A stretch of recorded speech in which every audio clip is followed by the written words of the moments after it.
Kevin, welcome to Cut Through. Really good to have you on the show. Great to be here, Christian. We're going to get straight to it. If AI can outthink, outlearn, outwork us, what hope is there for a 20-year-old these days? Well, I think we're assuming that AI can actually do those things, and I think that's something that is still very much emerging and very evolving still. This is a new technology. It's a technology that, like many other technologies before it, is coming in, is going to be there for a long time. It's going to mature over a period of time. It will disrupt. And it will change roles. It will change the nature of work overall. But there are still going to be roles there. They might be different roles, but they'll be different roles. So for those people coming on and through in their early career, I would say lean in. Use the technology, get familiar with the technology, play with it, explore it, embrace it, and get an understanding, and then you will understand then how to use that in the context of your workplace, in the context, of course, of your personal life. You're the CEO of Sanitarium, the producers of Weet-Bix, Up and Go, and I understand, at least on some metrics, Australia's most trusted food brand 13 years in a row. Yeah, we certainly are very trusted by consumers. We have won the most trusted brand award in the food sector on a number of occasions, and that's a privilege. We hold that with, I suppose, high esteem, but also we recognise what a privilege it is to have that awarded to us. It comes with a responsibility to maintain that trust and to build that trust overall. And of course, trust comes over a long period of time. It's not built overnight. And we have to put equity into that trust bucket. It's very easy to erode trust. You don't have to do too much before trust disappears. It takes a lot longer to build trust. And I suppose the relationship that we have with our consumers, the types of products that we produce, the work that we put into to craft products from a nutrition perspective and from a health perspective is respected, and that obviously has contributed to the position that we hold. That is a privileged position. Many of your employees trust you and the organisation as well, but they must be looking at the Industrial Revolution, the massive job losses, looking at AI and wondering, is my job safe with Sanitarium? Am I going to be replaced by one of Elon Musk's robots?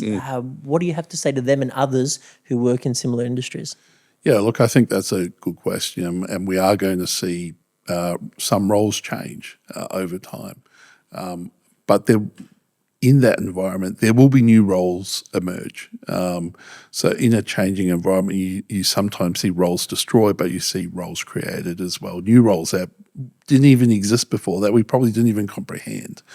And so I think the nature of work, the way people work will change. We'll see probably a move towards more value-adding work. Some of the more transactional work will be done quicker and faster. But that doesn't take away the role of individuals to actually take a variety of data sources and make great decisions from it. So I'm not concerned that we're going to enter into this rapid change in the shape of the workforce. I think we'll enter into a progressive change of the nature of roles within the workforce overall. It's not going to be, I think, a dramatic fall off a cliff type, but it will be a gradual evolutionary approach to the nature of work and the nature of roles that will happen over, probably a decade, 2 decades or so. So I don't think there's things to fear. I love your optimism. But as I listen to podcasts largely by AI experts, AI industry insiders, they're not that optimistic. A lot of them are saying there will be some new jobs, but very few. In other words, more jobs lost than those created. And there's a lot of angst and panic from, Sam Altman, Elon Musk, Jeffrey Hinton. They're quite concerned. You're a business leader, but you're not. Why? Yeah, look, I've heard those, what I'd say are fairly extreme perspectives. And, there are certainly industries that I think will be disrupted significantly over a period of time, not straight away. I'm more optimistic, or I suppose I have a slightly different perspective, is that I think a lot of business owners in the corporate sector, and if you look at some of the investment commentators in particular, there's been some really good articles and commentaries on whether the technology is actually creating enough value for corporates at the moment. So we're at the very early stages of this. We are seeing some advantage, but there's still a long way to go to really see a significant value-adding role for AI in corporates overall. There's a massive amount of investment going to AI, and a lot of commentators are saying that the return that is going to occur on that investment is not going to be significant enough for investors to really stay there. And so you hear about, will there be an AI crash? And some of these sort of things that are, spooking the market a little bit out there. The technology will come. If you look at the dot-com crash in the early 90s, out of the ashes of that came the Googles and Amazons and Facebooks of the world. We may see a similar cycle to that. It's a technology that is here to stay, and the nature of that will change progressively over time. But I think we can lean into that. I don't think it's something to fear. I want to break this down and simplify it a little bit. AI experts are saying there's a lot to be concerned about, and it's happening within the next 2 to 5 years. Business leaders like yourself are saying this is a good thing. It's going to be a lot slower. Let's break it down to someone who doesn't understand economics, investments. Is there a way to simplify it to make sense why we shouldn't be as alarmed, or why you believe we shouldn't be as alarmed? Well, I think for a business to invest in something, they have to get a return on that investment. And if they can't see a way for them to get a return, they're not going to invest. And I think a lot of businesses are sitting on the sidelines at the moment and say, show me the cases where this technology is actually driving genuine value. There's not enough of those cases at the moment. And so I think the change is not going to happen over a 2 to 5 year period. It might happen over a 10 to 20 year period. And even then, I think it's going to be progressive. It's not going to be dramatic or massive and quick. So I perhaps have a different perspective to some of the commentators that recognise aspects of the media like to sensationalise stories, but from what I can see at the moment, it's going to be a slower transformation as opposed to faster transformation. So an 18 to 25-year-old listening right now, as they look at the rapidly changing world, what should they not do? Well, I think I'd say don't sit on the sidelines. Embrace the technology, get into it, explore, experiment, understand it, be part of it. There's no experience that's bad experience here. And all of the experience that you get, even through just exploring and playing, will actually, I think, set you up well to move into an emerging environment where you have an AI support network that helps you operate in perhaps a slightly different way than what you had previously done before. Which degree goes first? Which degree is going to be useless? They want to know what not to do. What should they not enroll in or not think about because of this technological revolution? Look, I don't know. I don't think I'm informed enough to be able to make a call on that. But I think if you come back to the core concepts of the nature of work is going to change, and let's go into the legal environment. A lot of the early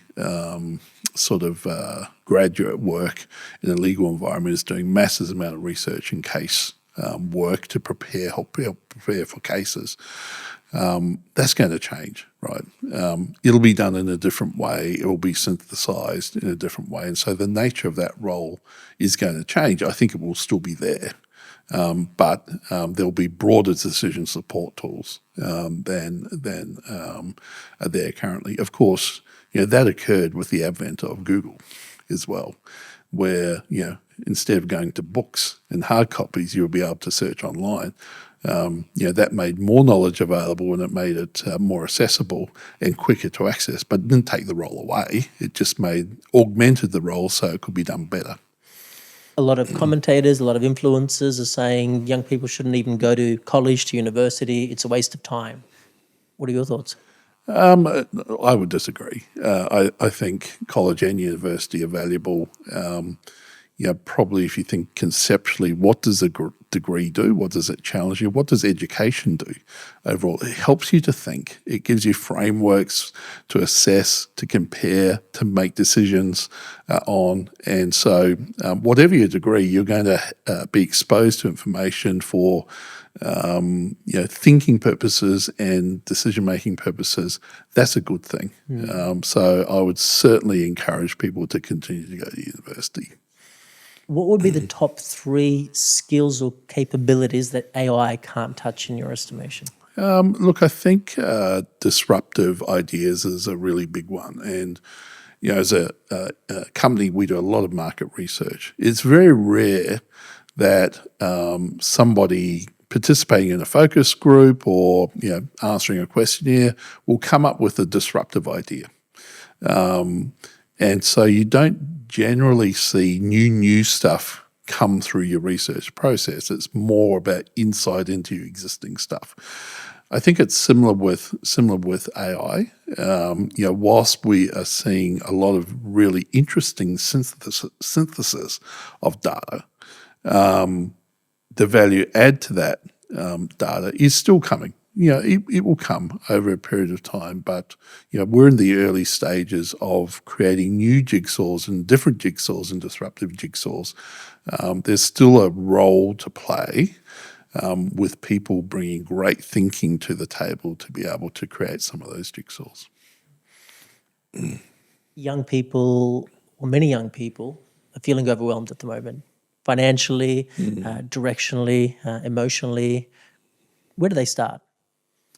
Yeah, look, I think depending on what aspect that they're feeling overwhelmed and, feeling emotionally overwhelmed obviously is very different from feeling financially overwhelmed.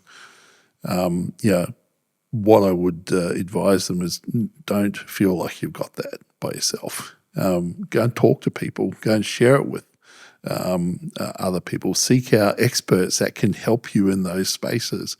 There are great resources and great tools available to help you work through some of those feelings of being emotionally overwhelmed. There's also great resources available to help you with budgeting and financial skills.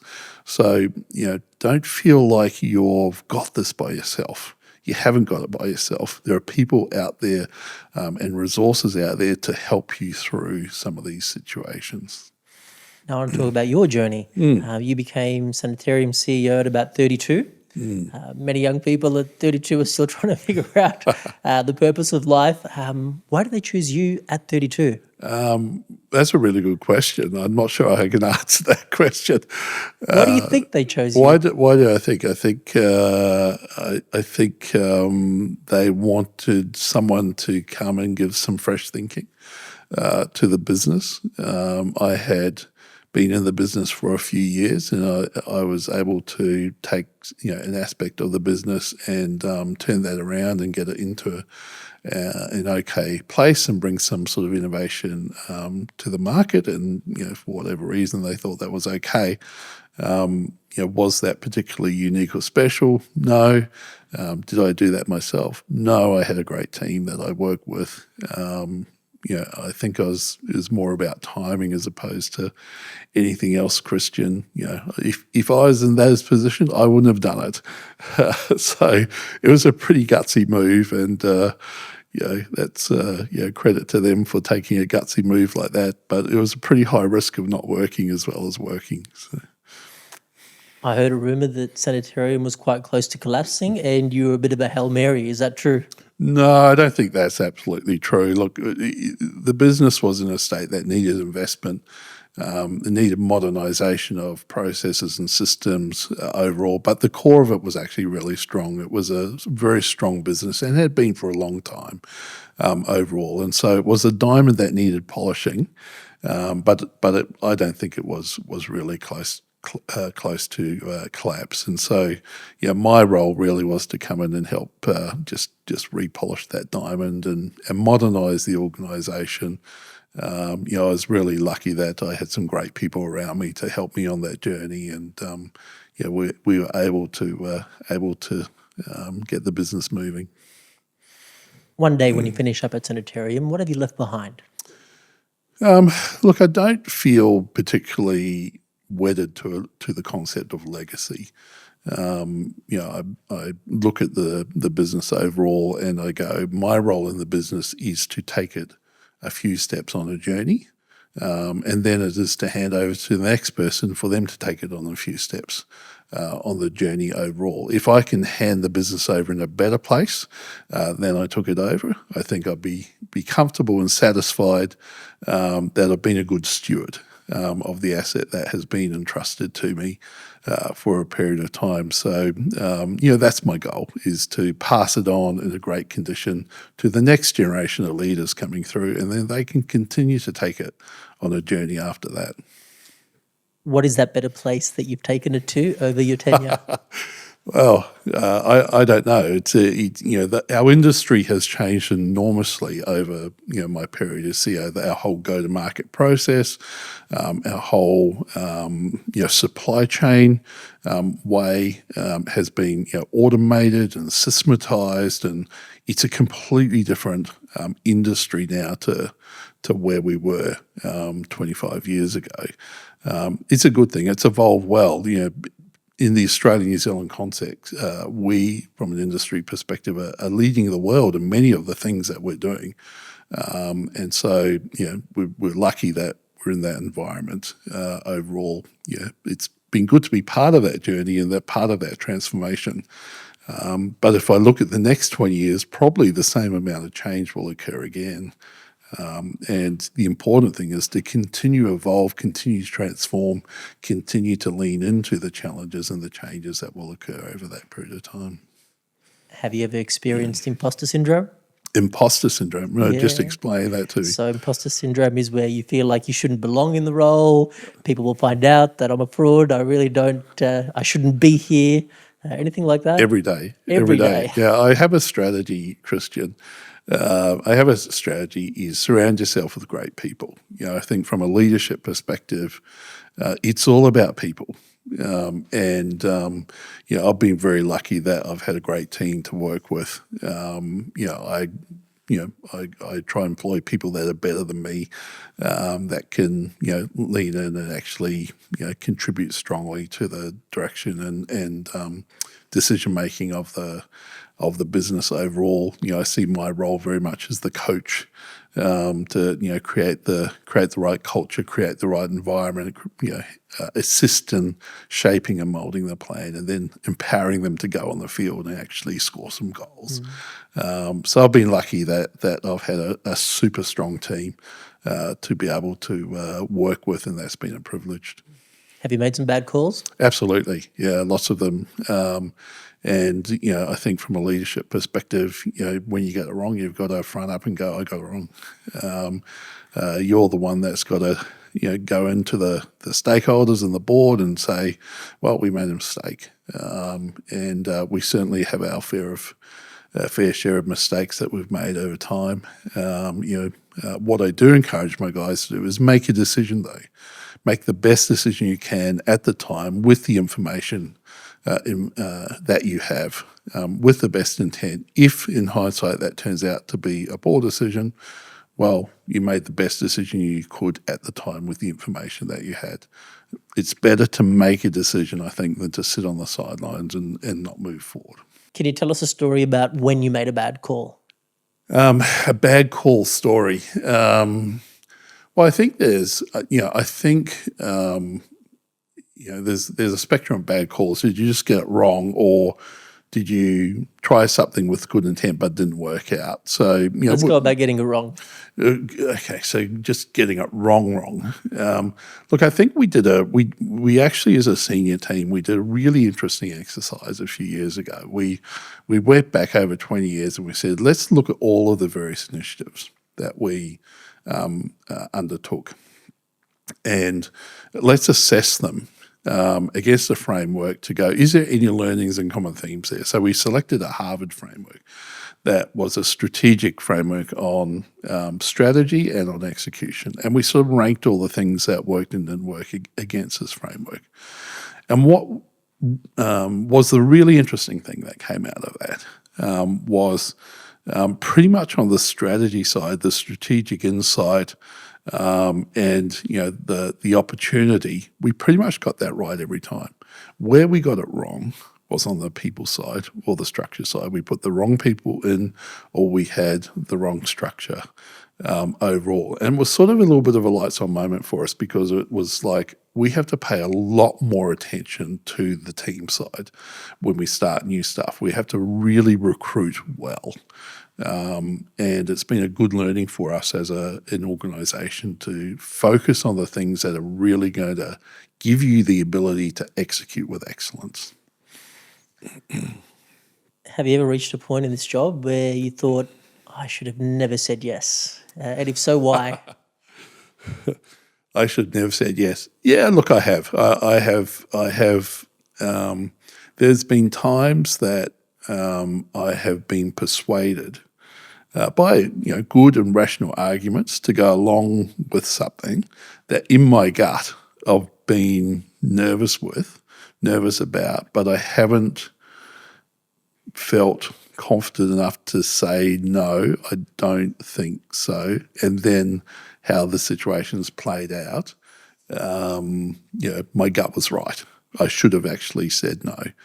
So there's definitely been times when I've said yes, that I should have said no, and I should have listened to my gut more doing that. It's a balance. It's a professional judgment thing. And probably as you mature and get into a role, probably that judgment improves, and it improves because you get stuff wrong. So you learn on the way, and that gives you, that hopefully gives you wisdom and ability to make some of those judgmental calls better as you get older. But yes, no, I've definitely been in that position. Can you describe the lowest point you've had at Sanitarium where you might have felt you were reaching breaking point? That's a really good question. Has been low points. I think not low points. There's been stressful points where something unexpected happens that puts you in a situation where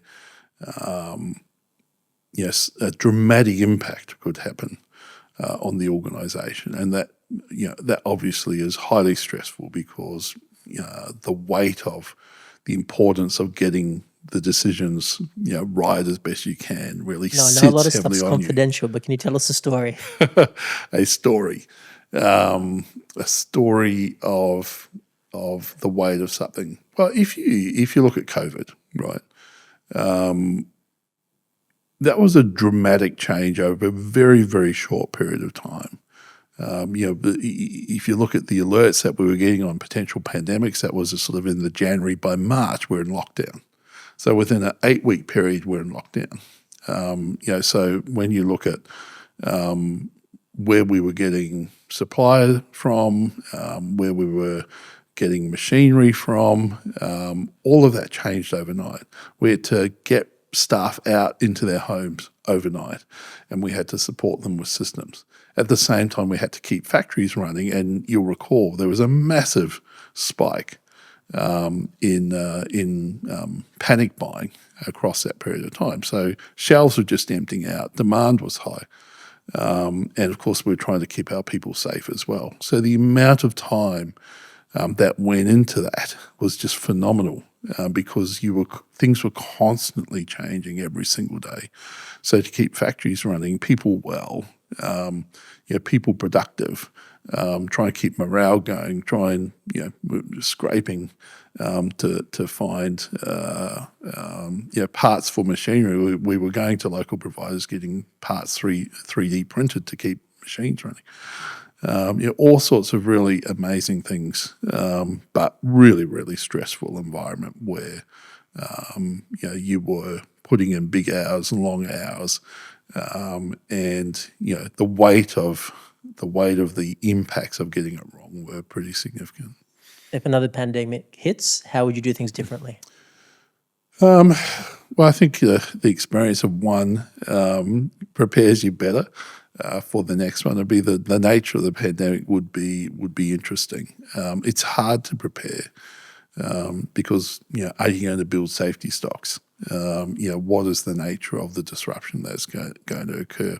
I think the frameworks that we have in place now probably help us lean in more to a crisis response. Look, I think we'd be more prepared.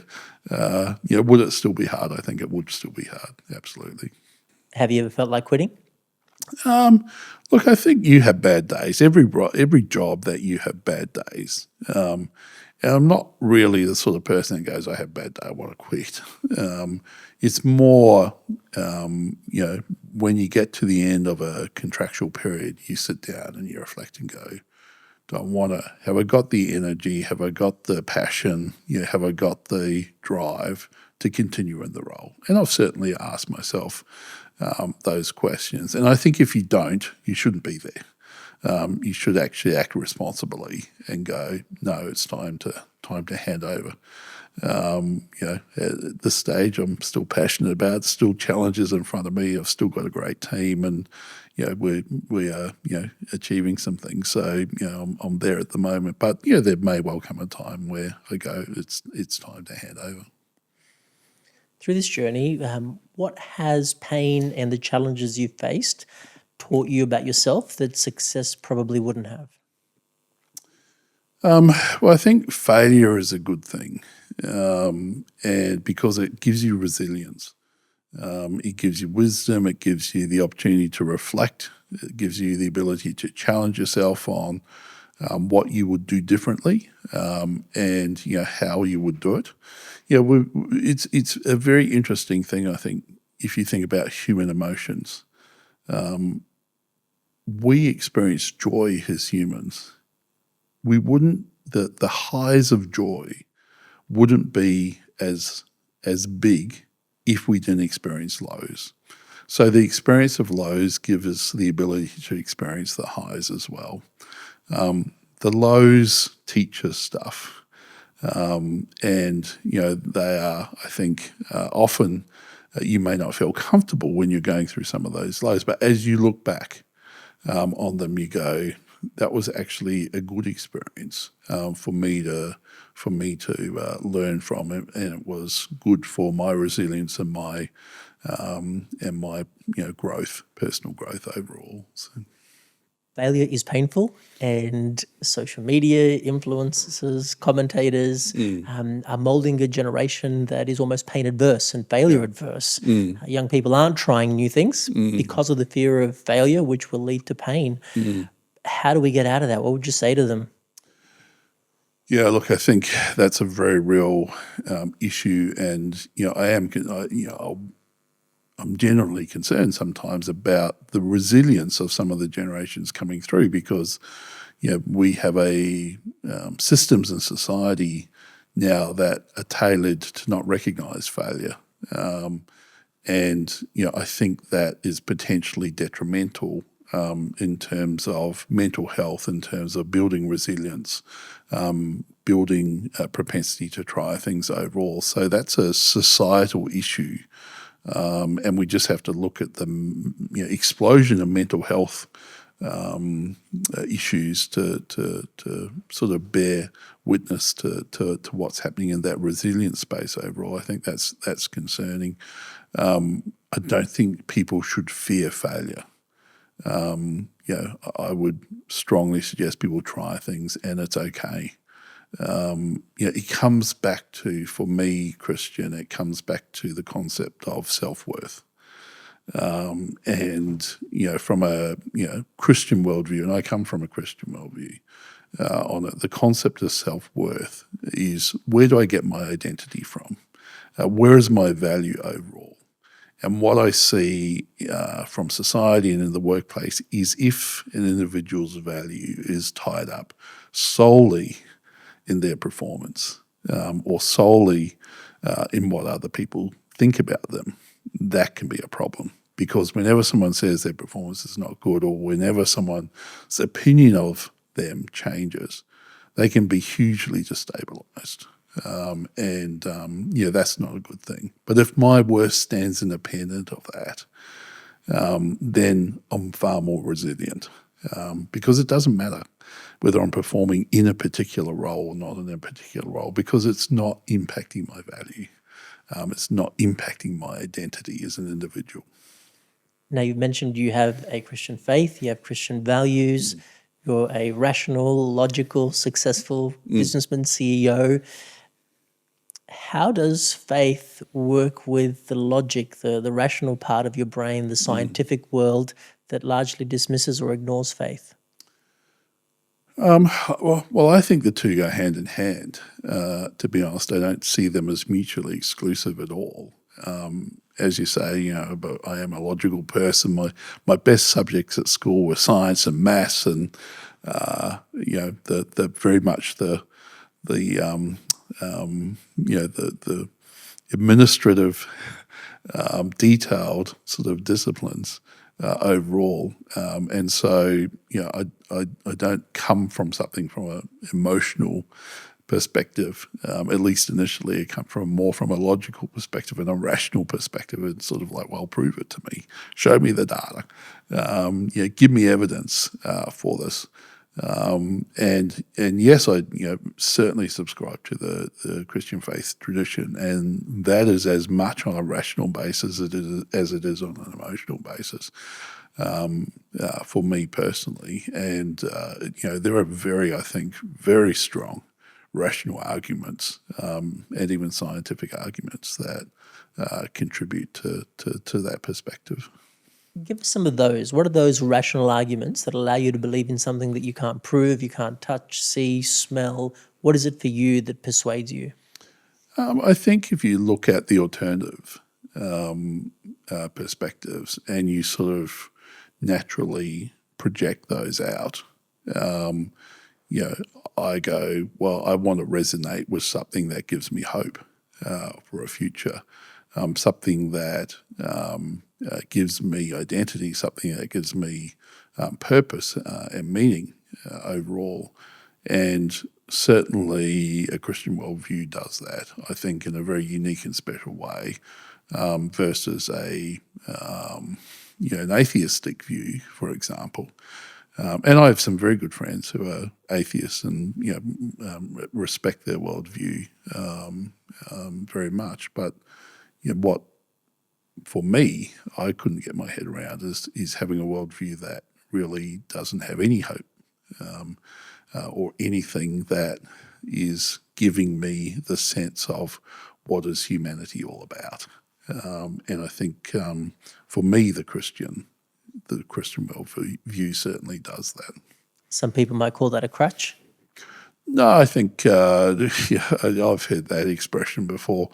I would probably dispute that, and I think if you look at the jigsaw of what the Christian worldview offers, it's not so much a crutch, but it's a core philosophy that is both rational and emotional. As a business leader, you interact with other business leaders, with politicians. Is your Christian faith unique at that level?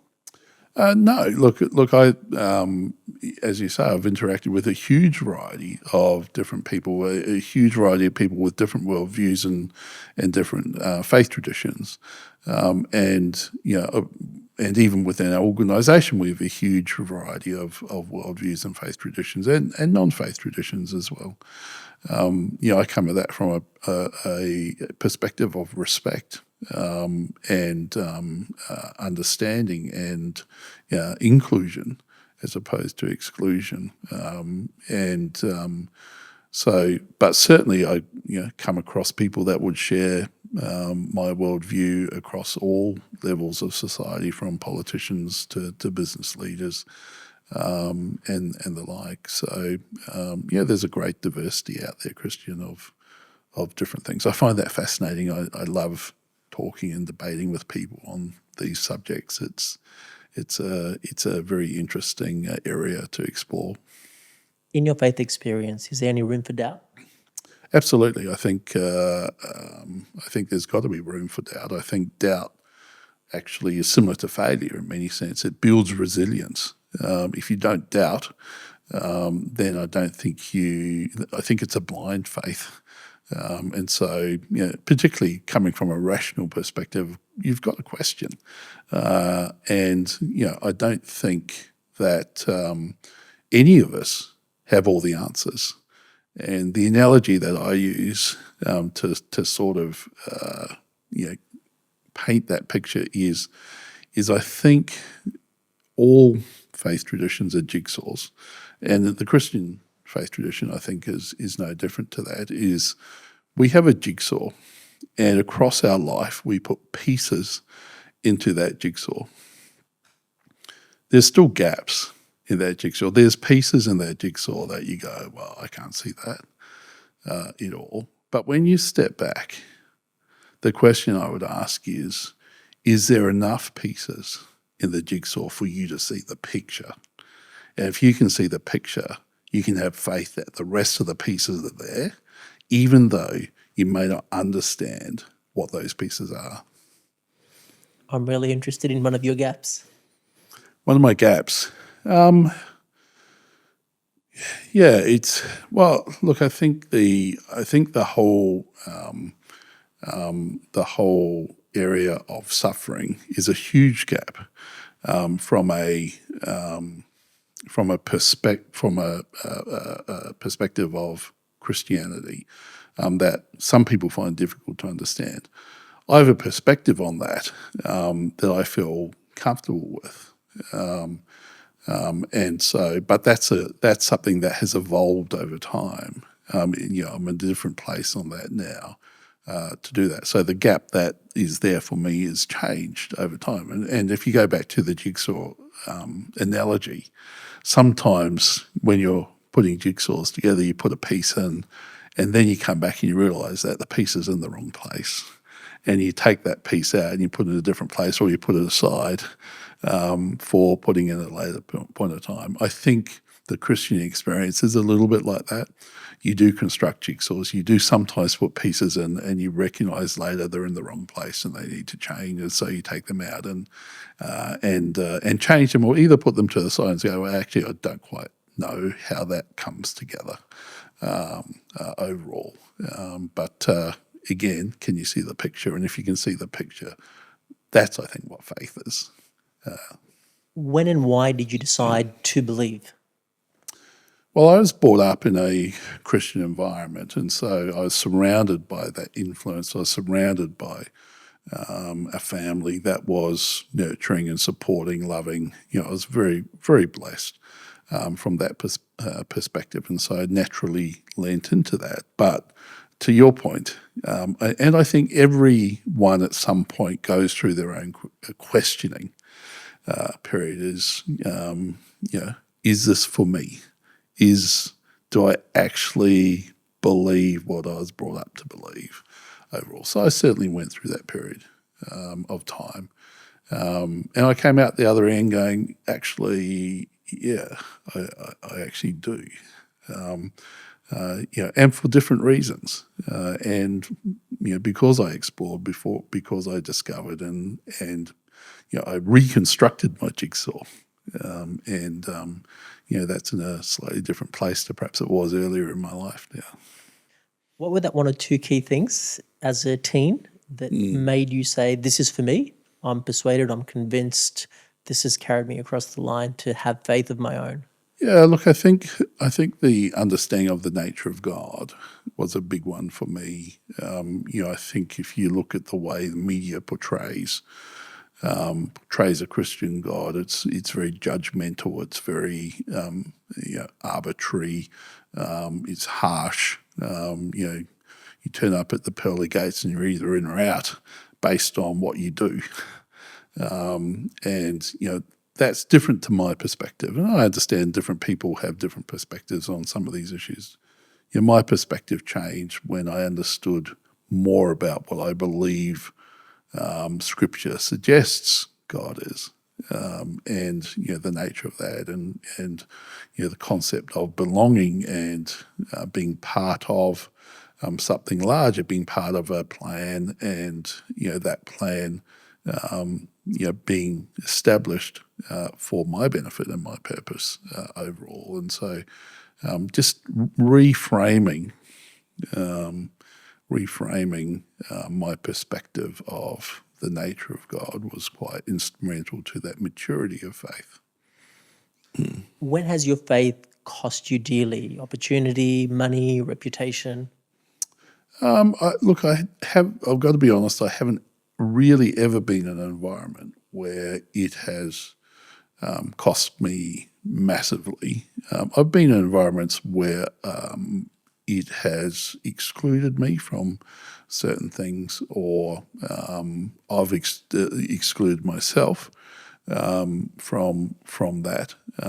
But generally, I've found that my faith has been respected, and people accept that overall. And similarly, I'd like to think that I reciprocate that acceptance of other people's worldviews and other people's faiths as well. We're, as a society, I think we have to work towards belonging. And in fact, I think that's a core tenet of Christianity. It's inclusion, it's belonging, it's freedom. And that's something that we should be actively trying to work towards. Do you do anything in your faith journey daily that strengthens your focus, your clarity, your belief? Yeah, look at being a rational person and coming at things from probably a scientific mind. I quite like to read science stuff, and I have feeds on quantum physics and all this sort of stuff. And look, that's nerdy sort of stuff, I know, but I'm fascinated to see how fine-tuned so many systems in nature are, and in our natural world overall, and how imbalanced so many things are. That's from a sort of a conceptual perspective. From a spiritual perspective, I don't mind a bit of theology. I love understanding some of the nuance in Scripture in original language and the intent. Because often when you go back to the original Hebrew or whatever, and I can't speak Hebrew or even read Hebrew Christian, so but just research and understanding, you get a very, very different perspective than perhaps what would normally be portrayed. And that perspective is deeper, it's more meaningful, and it actually, in certain cases, it's sort of a little bit of a wow experience because, okay, I sort of get that. I understand that now. And that gives a perspective that you wouldn't have otherwise got if you hadn't done the hard work to sort of unpeel the layers of the onion. Our identity often comes from our achievements. If your achievements were stripped away, you lost them all tomorrow, who would you be without your role, your title, your achievements? Well, I'd like to think not much different, to be honest. And I think for anybody in a faith tradition, it's a really good question to ask yourself, particularly if you're part of, say, a religious community. And the question would be this: if that collapsed tomorrow, what would change?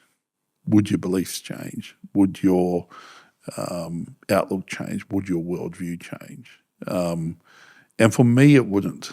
And so my faith stands independent of a religious organisation. Now, I choose to associate with a religious organisation for good reason, but it's not underpinning. The organisation doesn't underpin my faith. It sits outside of that overall. And I think that's good from a resilience perspective. It's good from a personal growth perspective. It also helps you accept the humanity of what is what many religious organisations are, that have weaknesses and things occur that you look at and you go, well, that's not consistent with perhaps where it should otherwise be. So who are you without the roles, the titles? What is your identity? Well, I suppose I would say I'm a child of God, and that's fundamental to who I am and my purpose, and that's sort of stands independent of everything, and that's what sticks with me, and so that means I act in a certain way, or you make choices coming from that perspective. What would you say to a young person considering Christianity in this scientific, in many ways anti-God, anti-faith, anti-religion world? What has that done for you that would make you want to encourage them to explore it? Yeah, look, I think it's a good question. Perhaps I can answer that by in the year 2000, the Olympics was held in Sydney, and we, for those of you that are old enough to remember, you had to go on a ballot for tickets, and we went in the ballot and we got tickets to the final that Kathy Freeman was running at. And so we're quite excited because, this was the big event in athletics, particularly from an Australian perspective. And so me and my wife were excited about going. She was pregnant at the time. And so we turned up to the day. She had morning sickness really bad. And she goes, I can't go. So I rang up Dad, said, Dad, you need to come with me. My wife can't come with me. So we did. And of course, Kathy Freeman won. And of course, the atmosphere was electric. It was, the noise, the experience, the emotion of everything was just amazing. Now I have to come home and explain that to my wife. She hasn't participated in it. Can I adequately explain the experience of that to someone that hasn't participated in that? You can't. And I think Christianity is very similar to that. You can't adequately explain the experience of Christianity unless you participate in it. So I would say to someone, try it, give it a go, experience it.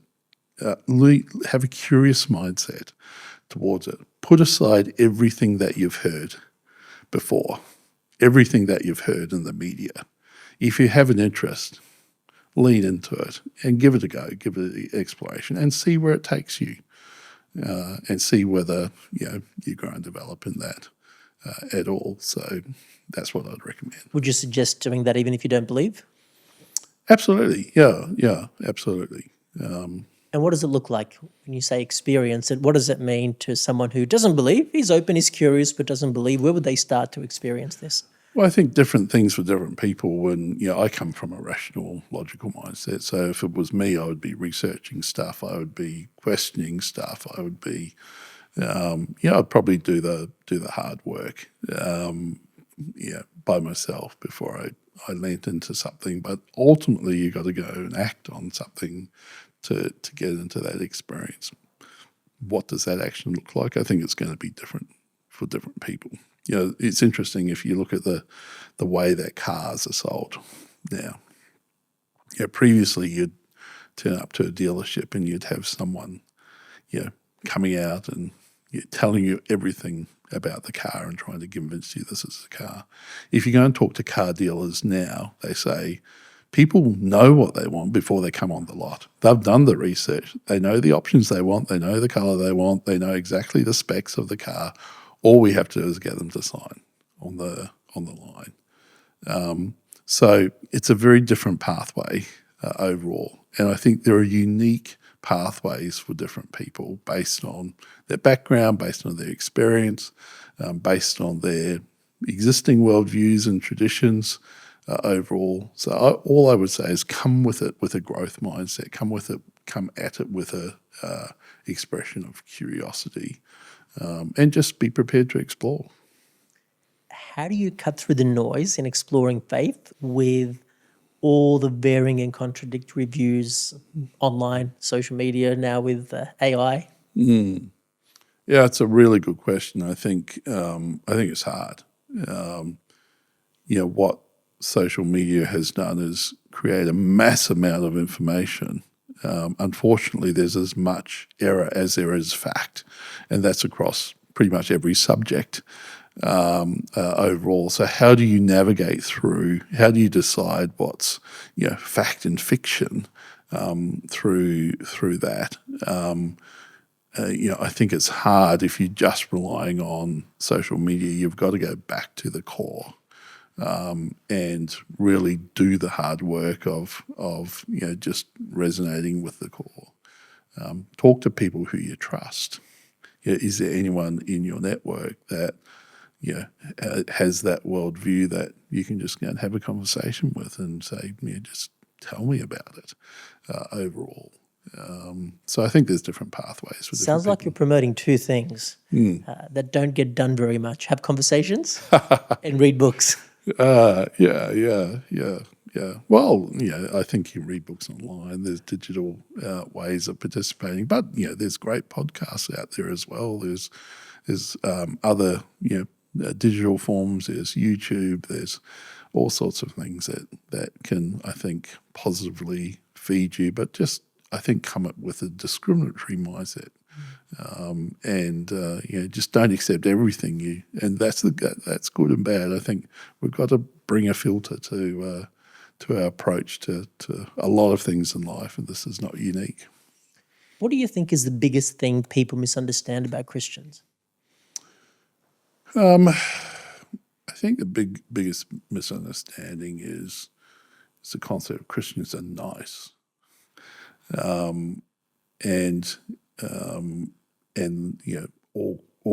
if you're a Christian, you're going to be just always sort of in that I'm a nice person zone. I think we're not necessarily called to be nice; we're called to act with integrity, that means that we will experience a range of emotions like everybody does. Including anger, including frustration, and how those are expressed. That's again a journey. There's a word that's used in Scripture, Christian, that is meek. Blessed are the meek, and people often interpret that as weak. It's not. If you look at the underlining of meekness, it's actually about using the right emotion at the right time with the right intensity. It's a really interesting concept, and I think that's probably more the zone. How do you learn that? Again, I think that comes with age and maturity over time, making lots of mistakes and getting things wrong and learning from those mistakes overall. I want to switch back to something we didn't touch on earlier when we were talking about Sanitarium. Sanitarium is the health food company, but there have been some documentaries, there have been newspaper articles, online articles criticising Sanitarium. The sugar film is one notable one over the last few years that makes the point that Sanitarium isn't as healthy as it claims with the amount of sugar in its products. How do you navigate the criticism, and how do you answer questions like that? Yeah, look, there are certainly some detractors online, and as I was saying before, on all topics, you get a range of perspectives and a range of views on that. There is a lot of fiction in some of those, but there's some factual stuff as well. So often you get a blend of fact and fiction together in these sort of commentaries, and often. Regardless of that, there's misrepresentation of things and positions. Some of our products do have a degree of sugar in them, and what we try and do in our range is to have a variety of options available. So, in our Up and Go range, we have a no sugar added version as well, and so people can choose where they want to participate on that. What I would say is that all of our products have to meet a minimum nutrition criteria before we would take them to market. So, regardless of ingredients, that we have a minimum standard that something has to hit before we are confident enough to say, hey, it it will represent the Sanitarium brand well. How do you measure that minimum standard? Yeah, we measure it from a a nutrient profile overall, and I think we have historically lived in an environment that's been very reductionist, and so if you think around some of the unpack claims that are made, a lot of products tell people what's not in them versus what is in them. And, what we want to do is say, well, if you get the fundamental ingredients right, and if those ingredients are good, then really the product itself is going to be good because you're starting with the good stuff. You're starting with the right ingredients overall. So we look at nutrient density versus calorie density, and are we putting a package of products that is high nutrient value together, and can we proudly stand behind that from an evidence, science and evidence-based perspective and say that is going to be good for a person? Some people would argue and say yes, but why would you have the amount of sugar in some of your products? Why wouldn't you make them all at the upper end of the health spectrum? Yeah, I think there's a broad variety of consumers out there. There are people that sit at the very unhealthy end of the spectrum. There are people that sit at the extreme health end of the spectrum. And what we try and do is to have a variety of products that sit on that spectrum overall. What we're trying to do is to encourage people to make healthier choices and healthier decisions and take steps up that continuum. So we're trying to substitute a better product for a poorer product overall. We recognise that it's hugely unlikely for someone to go from the end of an unhealthy continuum to the extreme health continuum in one big step. And so we sort of have to meet people where they are a little bit and give them products that will help them make healthier choices and good choices, and then progressively help them to take further steps and provide product ranges to help them take those steps. Now in Australia, where we're doing this interview, if I had a look at a product somewhere on here, I would see our star rating. Yes. What does that mean, and what did Sanitarium have to do with that?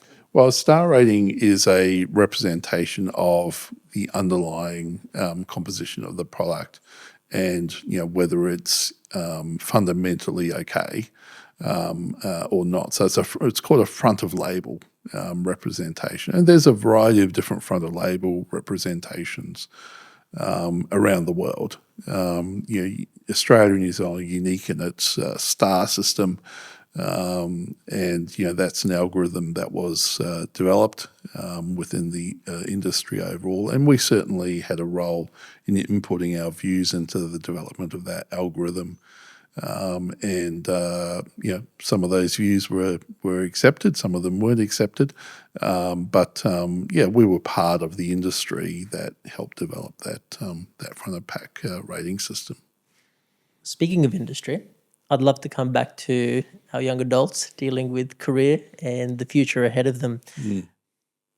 What should they study, not just to thrive, but essentially to survive the next decade or two?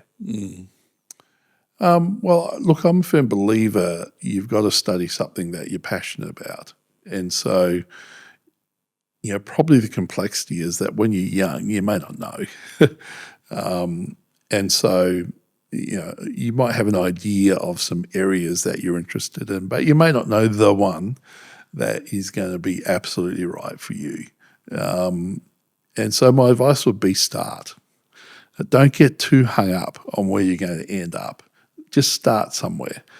Start in an area that interests you and give it a try.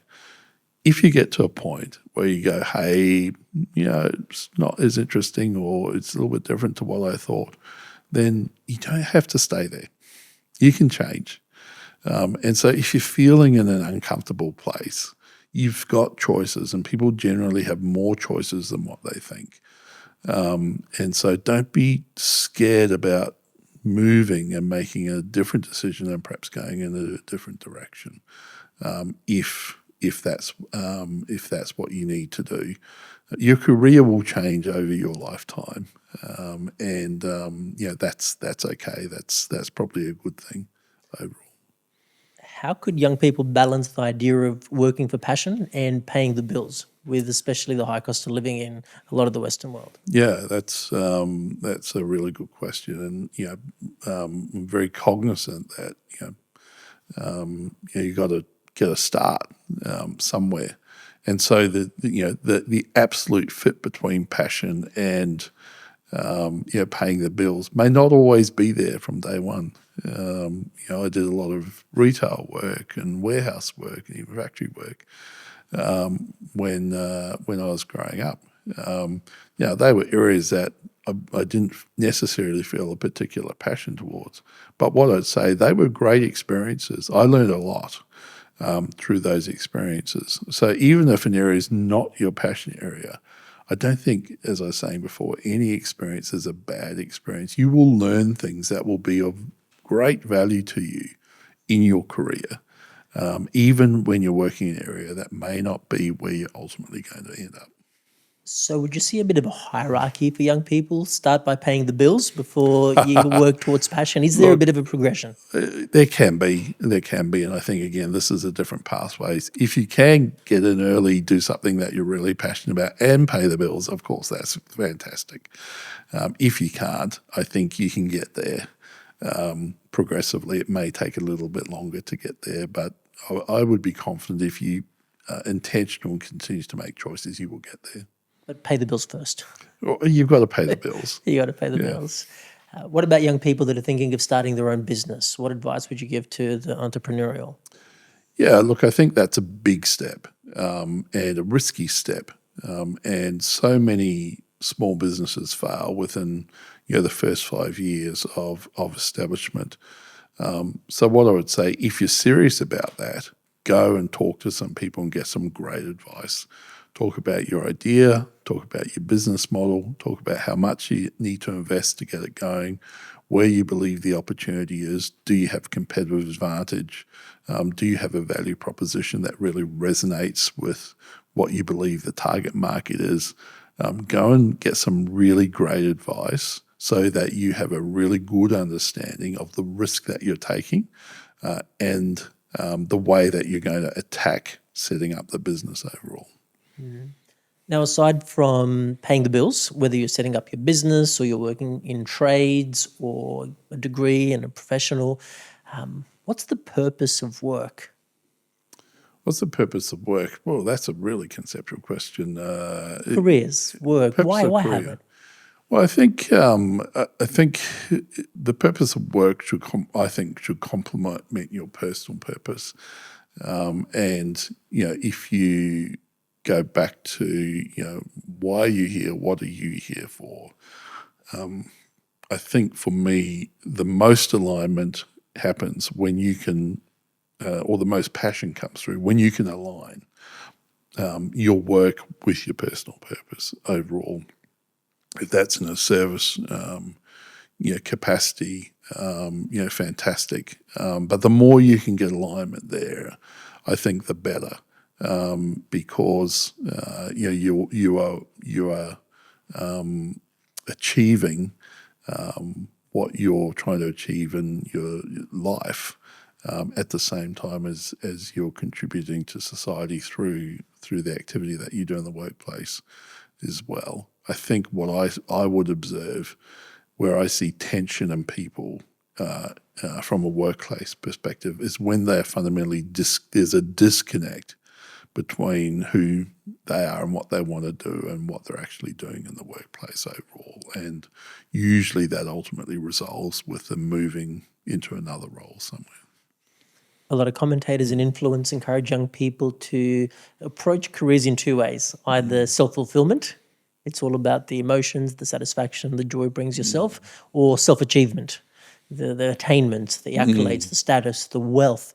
Is there another way to think through careers? What's the way you think about your career?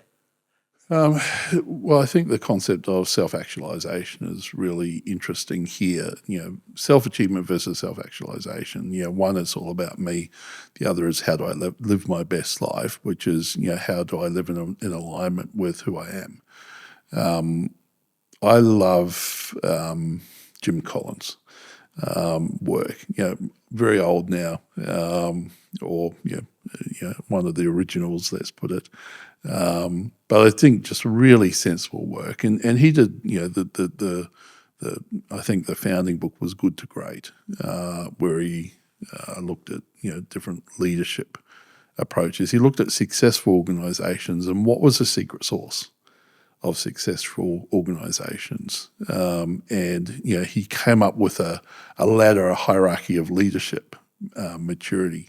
Level 5 leadership, which is his top one, was what he called this paradoxical blend of humility and drive. So, it's all about me, but it's not about me. So I take responsibility, but I'm doing it in pursuit of the greater good overall. And it was those leaders that were the most successful and led the most successful organisation overall. And what that suggests to me is that those people that are in it for something larger than themselves will probably have the ability to be more successful than someone who's just in it for themselves. Now, that's not saying people that aren't just in it for themselves aren't successful. I think there's these good examples of that.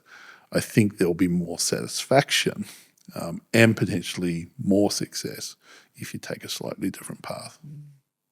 What's the biggest mistake that young people make when they think about careers that can impact them negatively for the rest of their lives?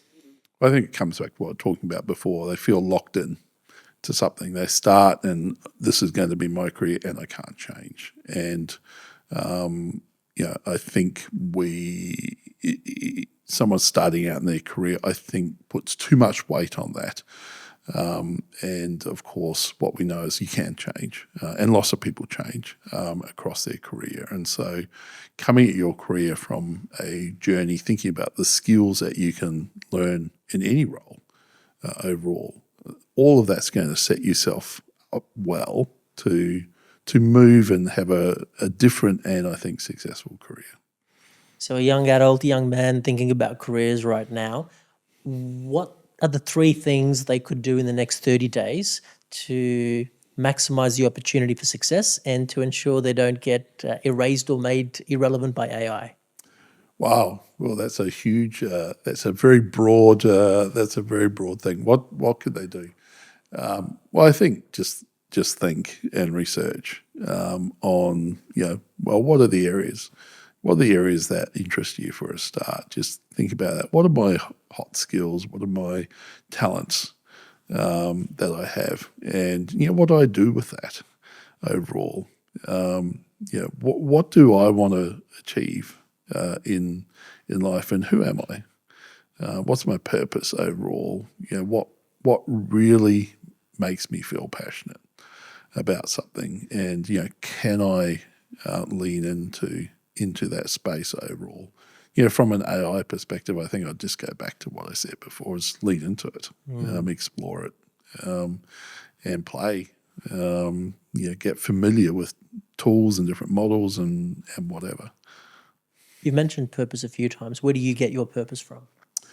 Well, my purpose, my personal purpose, is obviously linked to my worldview, my Christian worldview, and so that's that fundamentally motivates me, which leads me into the concept of service, and how do I contribute back to society overall? What am I doing to actually benefit society? How do I use my talents, skills and abilities to actually benefit society as opposed to take from society? So that's an important concept for me. What's one truth that you wish people knew that they need to hear but might not want to hear or aren't ready to hear? I think the fundamental underlying is what we actually touched on before, is that your value stands independent from your performance and other people's opinions of you. And if you can just get that, if you can experience the reality of that, it gives you so much freedom. It gives you freedom from fear. It gives you the ability to make different choices without worrying about opinions, about worrying about perceptions of performance. I think it gives you the ability to self-actualize more and be the person who you want to be able to thrive as an individual if you know that your value stands as it is, independent, you have inherent value as an individual. That's a good place to end. Thank you, Kevin, for your insights, for sharing your story, and for the wisdom that you've shared with our audience, our listeners, about life, career, and AI. Thank Thanks, you. Christian.